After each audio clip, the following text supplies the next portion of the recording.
gusto, querido, ¿cómo estás?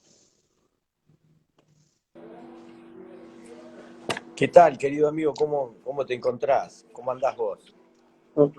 ¿Todo bien, vos? Bien, bien, bien. Bueno, gracias por darnos este encuentro, uno de los casi de los últimos del año. Y también es importante el acto de difusión que vos hacés sobre la justicia restaurativa. Así que te estuvimos escuchando los otros días y me pareció interesante que podamos seguir delineando y dar aspectos no muy divulgados de la justicia restaurativa dentro del ámbito penal o dentro del ámbito del derecho. Así que te empezamos a escuchar con atención y desde ya vamos haciendo nuestros aportes. Perfecto. Bueno, muy bien. Bueno, antes que nada, muchas gracias por la oportunidad para poder hablar con vos y con toda la gente que te escucha. La idea es pensar un poco sobre qué es el proceso penal, qué es lo que busca el proceso penal, que en definitiva, o sea, puede tener varias finalidades, pero por lo menos y la más importante es la de la pacificación. Eh, Estamos ya hace mucho tiempo por la cultura inquisitorial, ¿no? que venimos arrastrando, eh, con la idea de que el conflicto en realidad es la cuestión de la infracción a la norma. Y en realidad el conflicto es el que tienen las personas de carne y hueso, ¿no? Los ciudadanos, la sociedad, la comunidad. Y bueno, de ahí a eso es lo que apunta la justicia restaurativa, ¿no?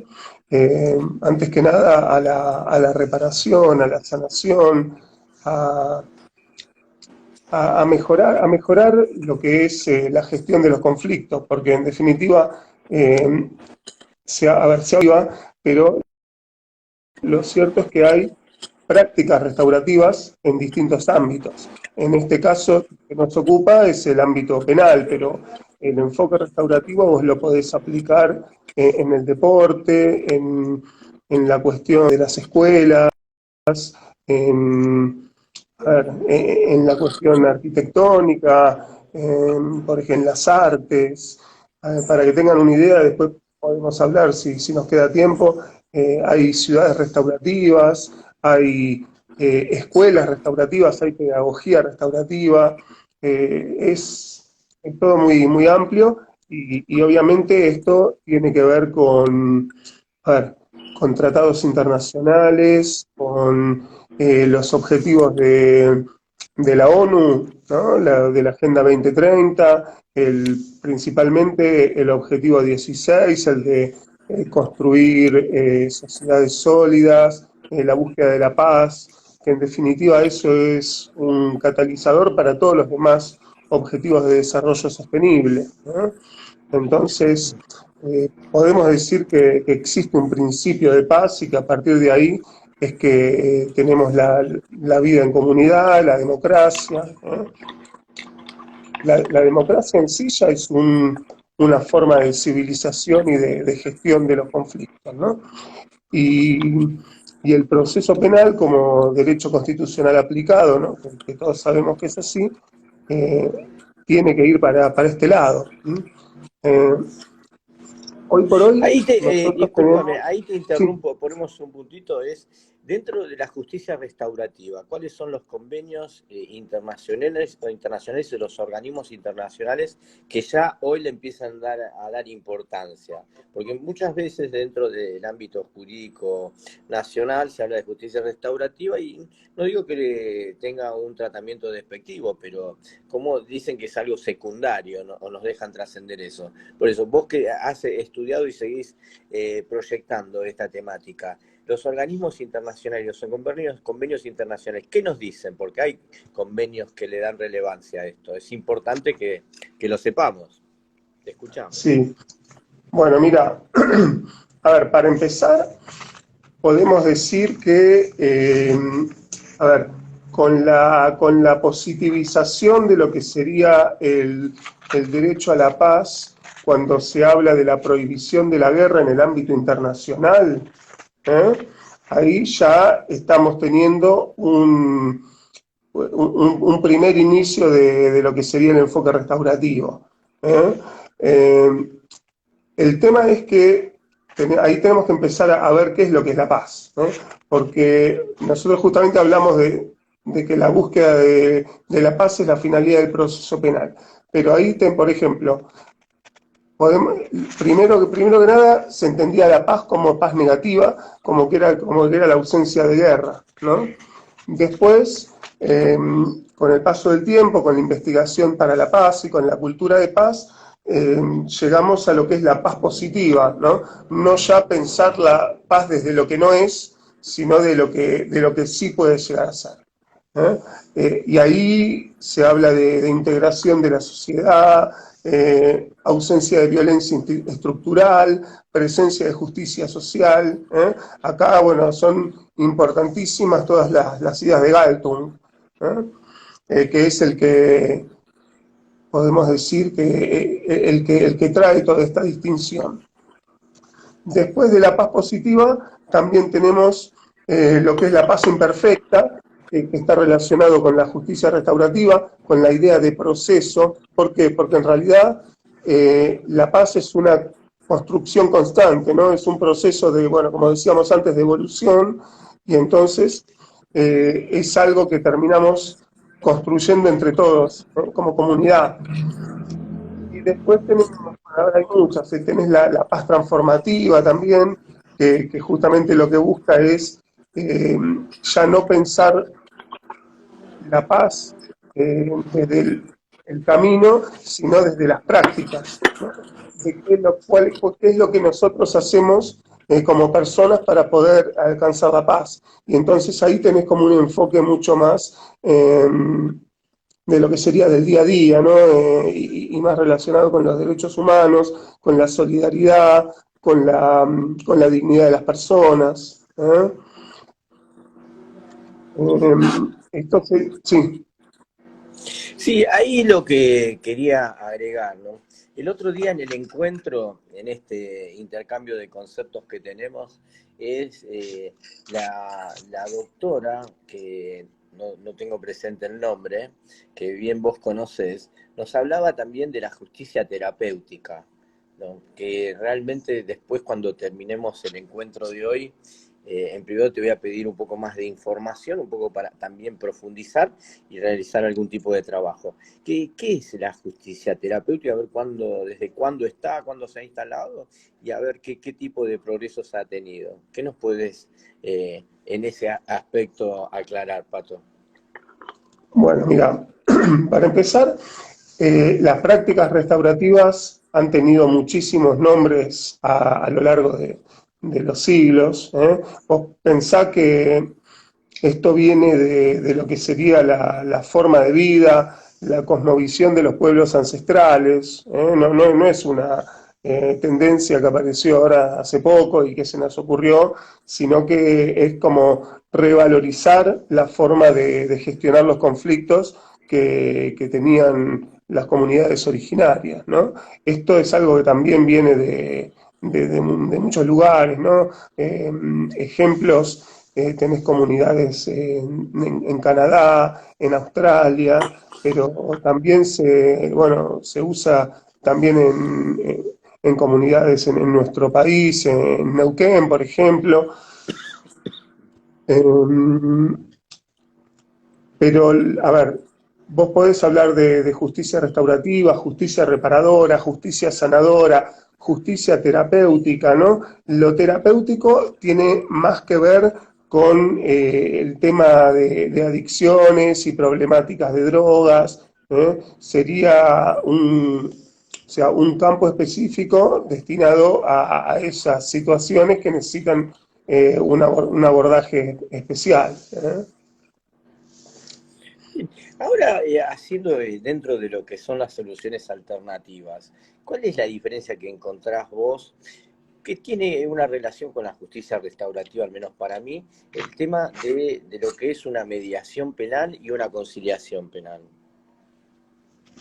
Bueno, mira, para arrancar, esta idea de lo alternativo tiene que ver justamente con la estructura del proceso penal como lo conocemos hoy, que insisto, lo venimos arrastrando desde hace muchos siglos, pero en realidad son métodos de solución de conflictos que justamente la idea inquisitiva hace que terminen teniendo una función de descongestión del sistema y tomando como que el proceso de conocimiento o el proceso como lo conocemos hoy sería la regla y lo alternativo, ¿no? Esto de la mediación, de la conciliación, de la reparación, es algo como tangencial, ¿no? Como subsidiario, pero en realidad no tendría que ser así. Tendría que ser justamente al revés. Tendría que ser, primero busquemos la forma de reparar el conflicto, de solucionar, de que los verdaderos protagonistas encuentren una solución que los termine favoreciendo a los dos, ¿no? Bueno, a ver, cuando hablamos de los dos hablamos de víctima y victimario, pero un conflicto de contenido penal termina teniendo consecuencias para muchas otras personas, puede tener consecuencias a nivel comunitario, a nivel barrial, bueno, a nivel internacional también en casos más importantes. Eh, pero puntualmente de lo que vos decís, la mediación penal y la conciliación son como las más conocidas, ¿no? Pero igualmente hay un montón de otras prácticas. En lo que es la mediación penal, tenemos la búsqueda de un espacio de encuentro entre la víctima y el victimario, eh, intermediados por una tercera persona que debiera ser un profesional en la gestión de los conflictos, ¿no? Eh, Obviamente que para llegar a este espacio de encuentro tiene que ser algo con mucho trabajo. Hay veces que vos necesitas hacer entrevistas por separado, primero con la víctima, después con el victimario, eh, recabar la voluntariedad de cada uno, porque desde ya que lo restaurativo en este tipo de mecanismos tiene que ser voluntario, ¿no? O sea, para poder lograr que tanto la víctima como el victimario se encuentren en un lugar y que tengan la intención de alcanzar una solución que termine este conflicto que tienen, necesitamos que las dos partes quieran hablar y quieran exponer su visión sobre qué fue lo que pasó. Si hay alguno de los dos que no quiere, no se va a poder hacer. Específicamente en este caso de la mediación. Obviamente que después tenés otros mecanismos que sí lo permiten, que uno puede decir que no son íntegramente restaurativos, pero que a lo mejor son parcialmente restaurativos, ¿no? En este caso sería a lo mejor la suspensión del juicio a prueba, donde nosotros tenemos un victimario, ¿no? Un imputado que tiene como carga cumplir con varias pautas de conducta y ahí la víctima, de acuerdo a lo que dice nuestra legislación, no tiene una incidencia vinculante, ¿no? No, ahí te Eh, quería agregar algo, Patricio, porque he observado que la semana pasada vos recomendabas como un tomo de suspensión de juicio a prueba de la editorial Hammurabi. ¿Vos escribiste algo ahí con respecto a la suspensión de juicio a prueba, salidas alternativas? Mira, se presentó hace poquitos días un libro que es el último de una colección que se llama Selecciones de Derecho Procesal Penal, que dirige Ramiro Rúa, que la verdad que es un estudioso del derecho, que desde la Defensoría General de la Nación viene trabajando muchísimo todo el tema de lo restaurativo, el tema del género, y la verdad que hizo 5 volúmenes que están bárbaros. Yo tuve la suerte de poder escribir tanto en el primero como en el último, y el tema que elegí tiene que ver con el rol de la comunidad, en lo que es el conflicto penal. Porque realmente en función, a ver, en función de que de que hay como una crisis, ¿no? Una crisis del derecho penal y del derecho procesal penal, una crisis de legitimidad, la sociedad realmente no está conforme con las respuestas que da el sistema y en parte, ¿no? A pesar de todas las reformas procesales penales que se han venido haciendo hace ya muchos años, más de 30, es como una deuda pendiente esta, ¿no? Poder lograr acercar el proceso a la comunidad y en definitiva permitirles que participen activamente en la solución de los conflictos. ¿Y por qué te digo esto? Porque nosotros, a ver, tenemos un proceso penal, lo tramitamos y realmente hoy por hoy la única respuesta que tiene o sea, no la única respuesta, sino la respuesta tradicional que el proceso de conocimiento le da al conflicto es la pena de prisión, ¿no?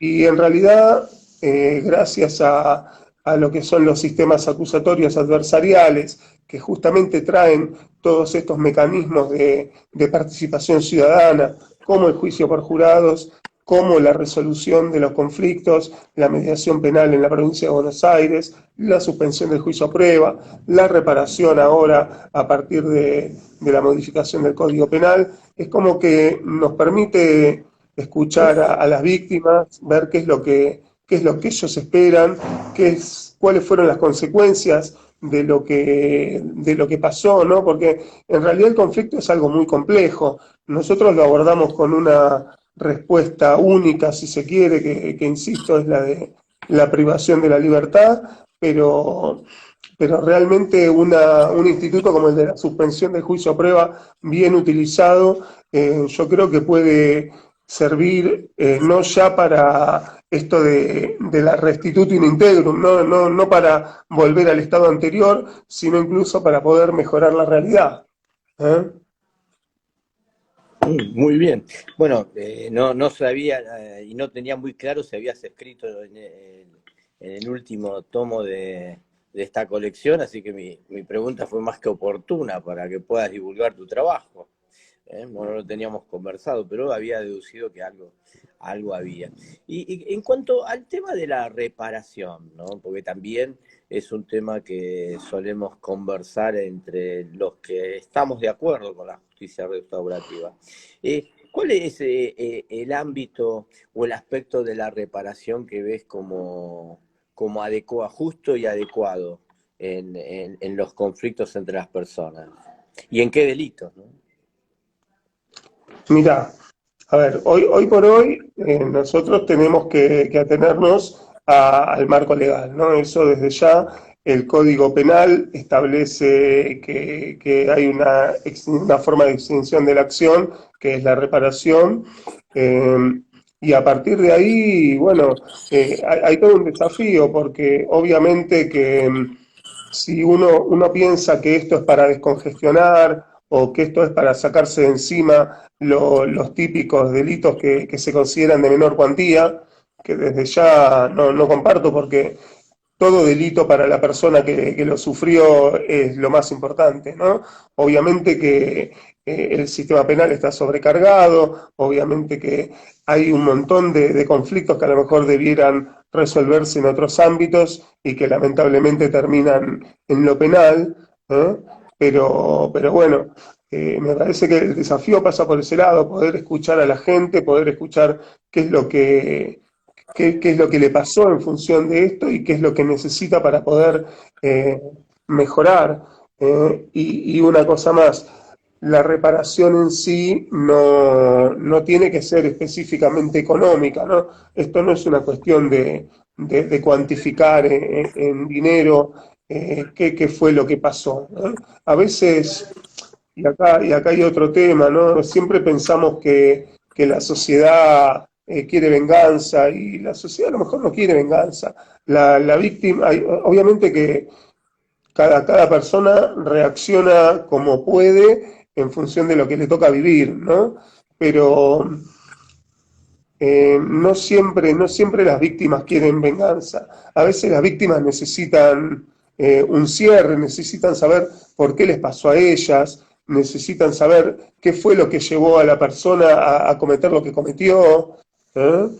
Y bueno, es la forma, es lo que permite esta idea de la democracia y del diálogo, ¿no? Poder escuchar primero a las víctimas y también darle la posibilidad de dar su versión a los imputados. Y Desde ya. perdóname, que en definitiva seguramente se va a terminar logrando algo que logre satisfacer a todos, porque si no, en definitiva lo que pasa es que un tercero imparcial termina dando una decisión que a veces no termina convenciendo ni a uno ni a otro. Está. Ahora, ¿vos ves como productivo el tema del encuentro entre el víctima y victimario en una mesa de diálogo y que quizás un pedido de disculpas sea más importante que una reparación económica? ¿Cuál es tu visión en ese aspecto? Mira, a ver, lo importante, insisto, es trabajar desde la responsabilización para poder evitar la reiteración, ¿no? A mí no me sirve que una persona que se le acusa de un delito pida disculpas sin entender qué fue lo que pasó, sin entender qué fue todo lo que implicó lo que le dicen que cometió. ¿Eh? A ver, por ejemplo, eh, bueno, suponete que me rompen la ventana de mi auto y eso, independientemente del valor de la ventana, que seguramente debe ser mucho, eh, me hace que tengo que llevar el auto al mecánico, que estoy varios días sin el auto, que a lo mejor la plata que la tengo que usar para eso la tenía que usar para otra cosa. eh, me quedo con esta idea de que no puedo dejar más el auto en la calle. Insisto, a cada persona le puede afectar de distinta forma. A lo mejor alguien lo toma como si nada y no le importa, y a otros les afecta mucho más. Pero no es matemático, por eso es importante poder escuchar a la gente y bueno, y en la medida de lo posible, si se puede, que hablen, obviamente en un ambiente contenido, hablen entre sí. Igualmente hay programas, por ejemplo, de víctimas sustitutas o de victimarios sustitutos. O sea, esto lo que quiere decir es que, obviamente no pasa acá, pero sí pasa en el derecho comparado, que, que si yo tengo, suponete, una víctima de un robo con un imputado y el imputado quiere aplicar algún mecanismo de estos y la víctima no, podemos buscar una víctima de un hecho parecido que sí quiera y entonces ahí de alguna forma se puede lograr que las personas puedan decir lo que les pasó en función de este hecho. Mira, lo que estás diciendo ahora lo tomo bastante, porque yo estoy, hoy estamos transmitiendo acá desde la calle Colón al 200 en Morón, ¿no? Que nos han permitido sus instalaciones para que hagamos el programa. Estoy en un juicio oral por un homicidio. Ahí soy querellante, somos querellantes. Y realmente me planteaba, más allá de la negativa o la teoría del caso de las defensas, eh, ¿qué constructivo sería si también de parte de los imputados existiría algún tipo de, de reconocimiento de lo realizado?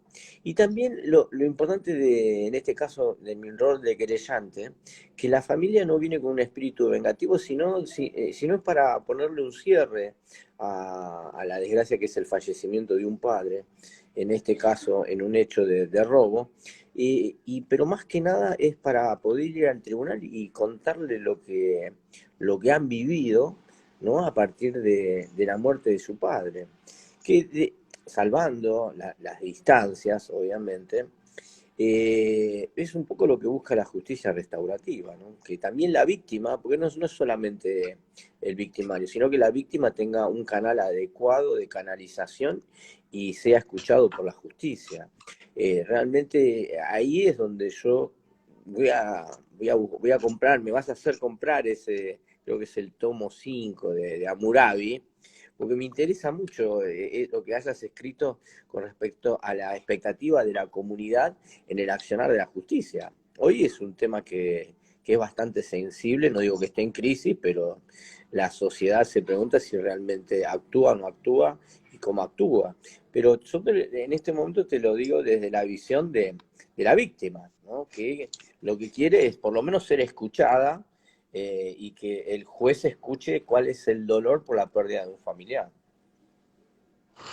Bueno, mira, ahí, a ver, te voy a decir un par de cosas que tienen que ver con el artículo y después me interesa lo que marcabas del caso de homicidio. Por un lado, a lo que yo apunto en el artículo, que me parece que es una de las debilidades que tenemos hoy por hoy en lo que son los mecanismos así de restaurativos en el marco de un proceso penal, tiene que ver con cómo hacemos para poder integrar a la comunidad. ¿Por qué? Porque hoy por hoy la idea, a ver, estamos en una sociedad que lamentablemente es cada vez más violenta, nos falta lo que sería el tejido social, ¿no? Nos faltan los vínculos, se han perdido un montón de conexiones, ¿no? La gente como que está con la cabeza constantemente en, bueno, tengo que trabajar, tengo que hacer esto, tengo que hacer lo otro, y es como que no tiene tiempo para las relaciones, ¿eh? Eh, lo que busca, por lo menos lo que pretendo yo a través del artículo este, es encontrar la forma de poder incorporar en lo que son las decisiones judiciales a esta idea de comunidad que, insisto, es una comunidad de relaciones, porque ya no tiene que ver con lo geográfico, ¿eh? Ni tiene que ver con grupos de personas, ¿eh? Entonces, en lo que es el enfoque restaurativo, vos podés tener referentes del barrio, podés tener gente, a ver, que es reconocida, organizaciones sociales, colegios de profesionales, agrupaciones que se dedican a la solidaridad, a la beneficencia. En definitiva, a ver, que no quede solamente reducido a la víctima que sufre el delito y a la víctima que lo comete, porque insisto que este tipo de conflictos afectan a muchas más personas. Binder, por ejemplo, cuando te habla de los distintos niveles de víctimas, te habla de 8 niveles de víctimas distintos, ¿no? Vos tenés, obviamente, la víctima, tenés toda la familia de la víctima, tenés el imputado, bueno, obviamente como imputado, tenés la familia del imputado que también puede intervenir de alguna manera, ¿no? Esto se suele usar más que nada en lo que es el fuero penal juvenil, ¿no? Con los chicos. Después tenés el barrio, tenés, si se quiere, entidades municipales, organizaciones no gubernamentales. Hay muchísimas personas que seguramente tienen algo para aportar para poder lograr una resolución del conflicto de forma constructiva. Ahí te quería preguntar, ¿no? Un poco que hablaste también de los jóvenes. ¿Cuál es tu criterio con respecto a la imputabilidad de los menores mayores? Mira, a ver, a mí no me parece que la baja de la edad de la imputabilidad sea una solución, ¿no?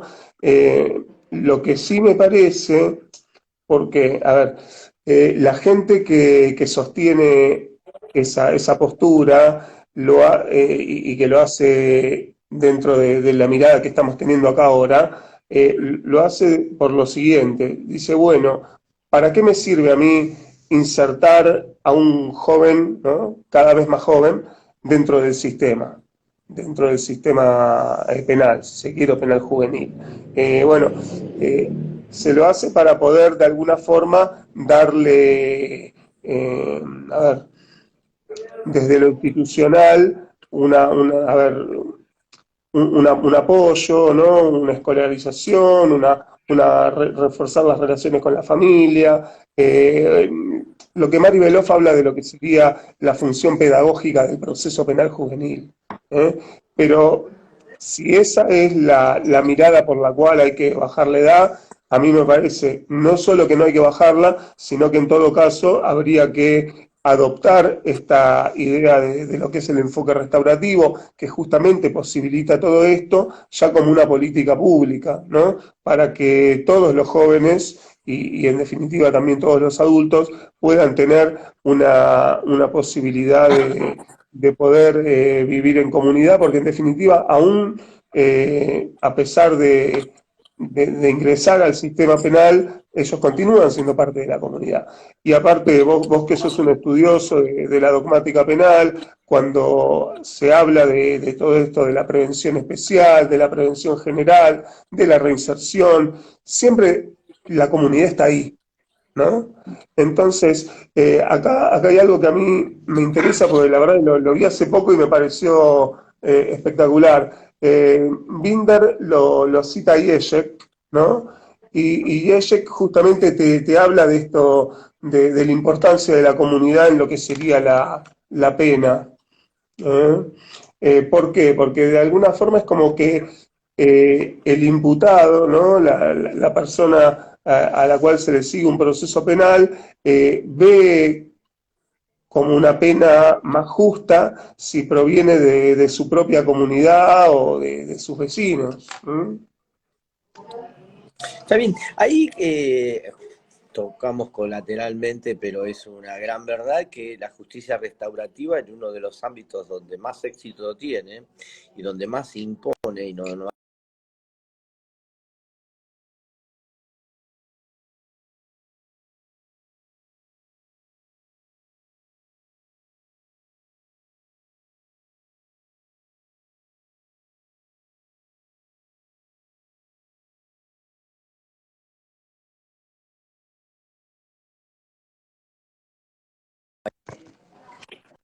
Ahí estamos. A ver,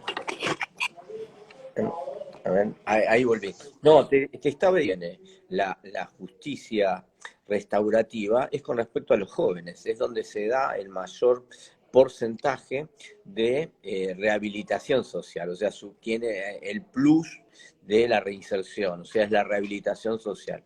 Es un tema no suficientemente divulgado y tampoco realmente, al menos los organismos del Estado, se encargan de que eso siga progresando y de hacer y basar buena parte de su energía en este tipo de justicia restaurativa, ¿no? En estos institutos que lleva una inversión de parte del Estado, indudablemente, o de organismos, determinados organismos, pero que el Estado todavía sigue siendo renuente o no ha visto que es el camino que debe seguir si se mantiene la postura de que la imputabilidad plena es a partir de los 18 y no bajar la edad de la imputabilidad. Quiero aclarar, ¿no? Tanto lo sabemos Patricio como yo, que los convenios internacionales marcan que es a partir de los 18 años, más allá que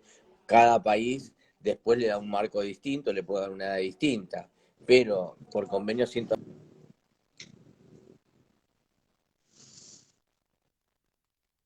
establezca que sea 15, 14, bueno, lo que sea, pero por convenio está establecido que es 18 años.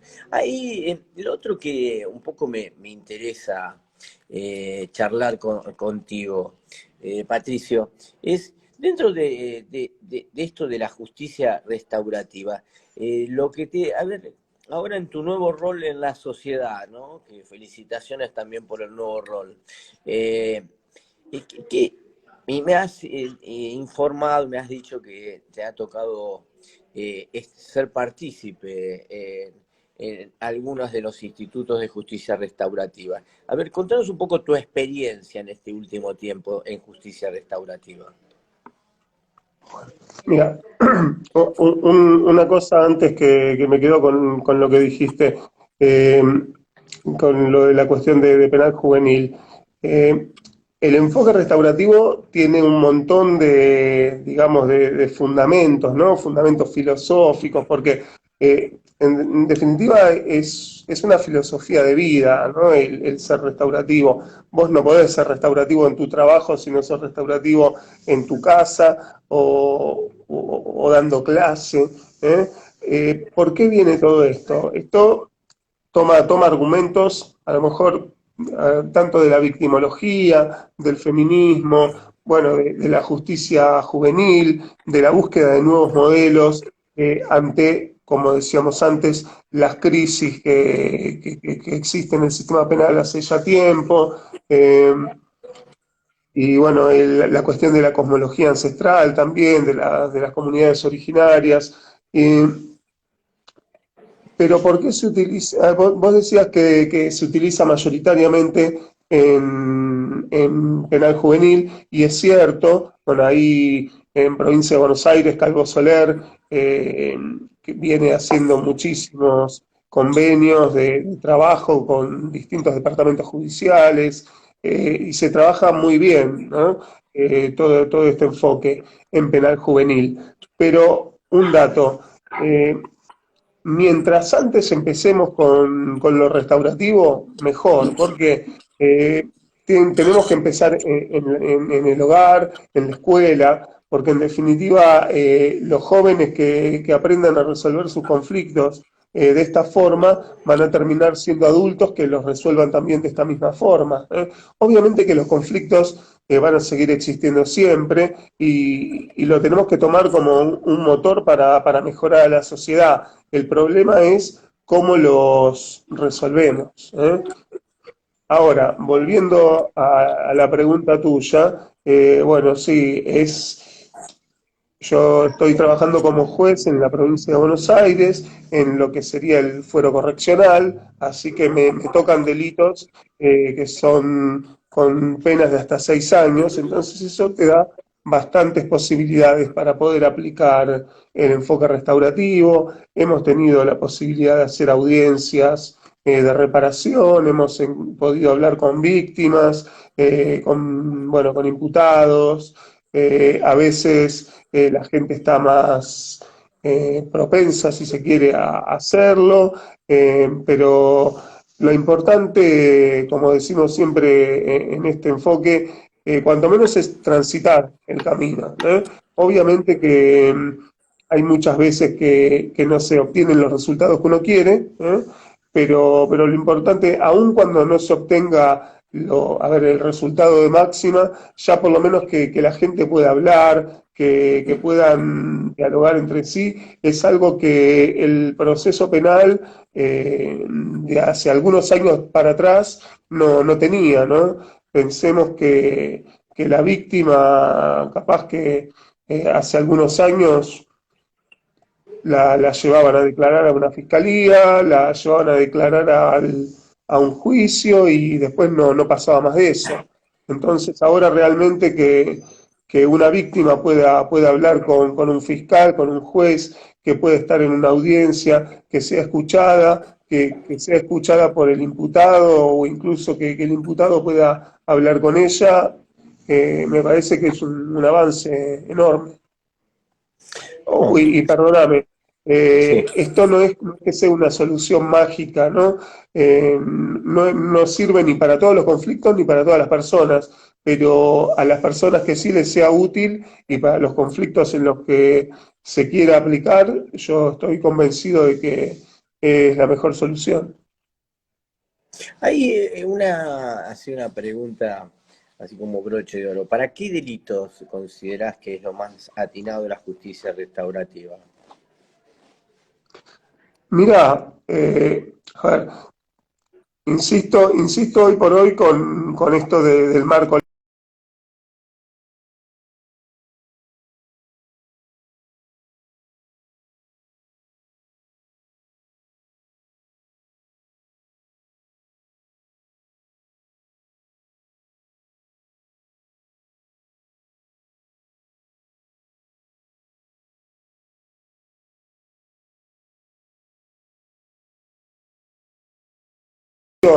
Hay que saber explicarle a la gente cuáles van a ser las consecuencias de un proceso tradicional y cuáles serían los pros y los contras de un proceso, si se quiere, con enfoque restaurativo dentro de, obviamente, la normativa penal y procesal penal.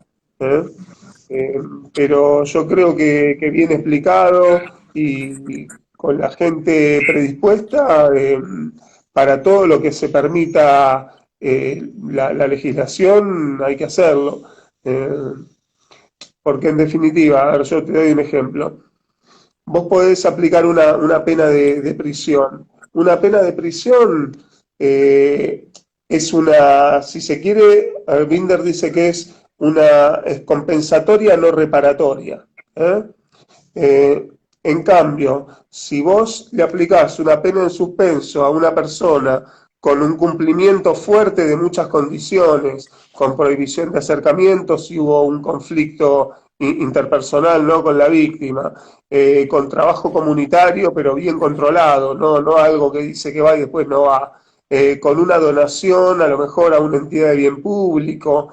A mí me parece que eso tiene mucha más utilidad si está bien trabajado. O sea, hay que invertir más en el patronato. Hay que Los invertir institutos y organismos que hagan tiempo. seguimiento, ¿no? Perdóname, está bueno lo que decís, porque la tendencia de lo que son las reformas procesales penales viene a la velocidad, la celeridad, tenemos procesos sumarísimos, ¿no? La flagrancia con los términos mucho más cortos, pero es cierto, es más rápido, pero que sea más rápido no necesariamente quiere decir que la solución vaya a ser mejor, ¿eh? Porque a lo mejor lo hacemos tan rápido que a veces las personas terminan no entendiendo de qué se trata esto y el proceso no termina cumpliendo esa función de pacificación o esa función, si se quiere, pedagógica de poder entender qué fue lo que pasó para evitar la reiterancia o para evitar, o si se quiere, para mejorar a lo que estaba, a lo que sucedía antes del proceso. No, está bien. Bueno, Patricio, ya ahí se nos acabó el tiempo. Te agradecemos realmente que nos hayas instruido como siempre, ¿no?, dándonos conceptos. Tenemos este libro, de ahí tu último artículo. Después te vamos a pedir por privado más documentación para hacer algunos trabajos de investigación. Y en concreto es que en la nueva función el mayor de los éxitos y que estemos hablando, encontrándonos antes de fin de año. Patricio, te agradecemos enormemente tu tiempo y como te vengo diciendo últimamente, vos sos mi capitán Jack Sparrow. Estás en la onda Johnny Depp, así que somos del club de seguidores tuyos. Nada, es Así una que, genia. dale, Muchas quedamos gracias. así. La verdad que Abrazo enorme. nada, un gusto estar con vos, con la gente que te escucha. Y bueno, nada, yo también sé que vos venís trabajando con este tema hace mucho tiempo, que hiciste tu trabajo de especialización en Derecho Procesal Penal sobre estos temas. Así que bueno, nada, seguiremos avanzando juntos, y ojalá con este proyecto y con muchas otras cosas más. Así seguramente será. Un abrazo enorme a la distancia. Chao, Bueno, Patricio. un Gran abrazo, amigo. gusto. Hasta luego, nos vemos. Hasta Chao, chao. luego. Nos vemos. Chao, chao.